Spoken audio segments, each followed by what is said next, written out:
Civil services का बताता हूं। मैंने पिछले साल में एक होनहार, बहुत ही सज्जन युवक को आईपीएस बनते देखा है। आईपीएस पुलिस के बड़े अफसर होंगे और मुझे पूरा मालूम है कि उनके आंखों में कितने सपने रहे होंगे, उनके माता पिता के कितने सपने रहे होंगे कि अब ये देश की सेवा करेगा। आपको पता है आज के इस हालात में उनसे क्या कराया जाता है? देश की सेवा नहीं, देश को ही बर्बाद करने के काम पे उन्हें लगाया जाता है। मैं आपको बताता हूं कैसे। जब 8 महीने पहले मुझे जेल भेजा गया ये कहकर कि मैं एंटी नेशनल हूं, तो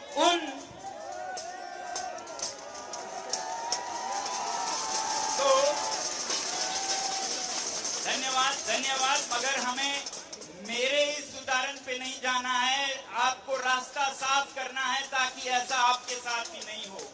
तो मुझ पे जिसने हमेशा देश की सेवा की है, शिक्षा, पर्यावरण के जरिए, उस पर एंटी नेशनल होने के इल्जाम, एलिगेशन, फेक लगाने के लिए उस आईपीएस ऑफिसर के सर पर बंदूक रखा जाता है कि तुम ये लिखोगे और साइन करोगे।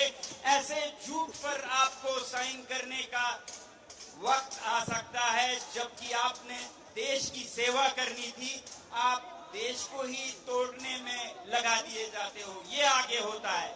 वैसे ही मैंने देखा है आईएएस, जिसे इतना प्रतिष्ठित मानते हैं, जिसे पाने के बाद कितने सपने देखते हैं हमारे युवक युवतियां, आप लोगों के भी सपने होंगे, मगर आगे जब वो सर्विस में जाते हैं तो वो जो गिरफ्तारी का वारंट था या डिटेंशन ऑर्डर था मेरा, जिसमें मनगढ़ंत बातें कही गई थी कि ये पाकिस्तान से, ये चीन से इसने दंगे उकसाए, जिनका किसी को भी भरोसा नहीं है, विश्वास नहीं है, ये सच है, मगर उस पर साइन एक आईएएस ऑफिसर से करवाया जाता है।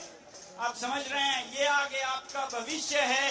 अगर देश में सत्यमेव जयते नहीं हो, अगर देश में यही हालत रही, तो आप परीक्षाओं से पार कर ले भी तो ऐसे डॉक्टर बनेंगे जो फर्जी सर्टिफिकेट देंगे, किसी को क्रिमिनल बनाने का, किसी को क्या दवा दिलवाएंगे, आपसे कोई भरोसा नहीं है।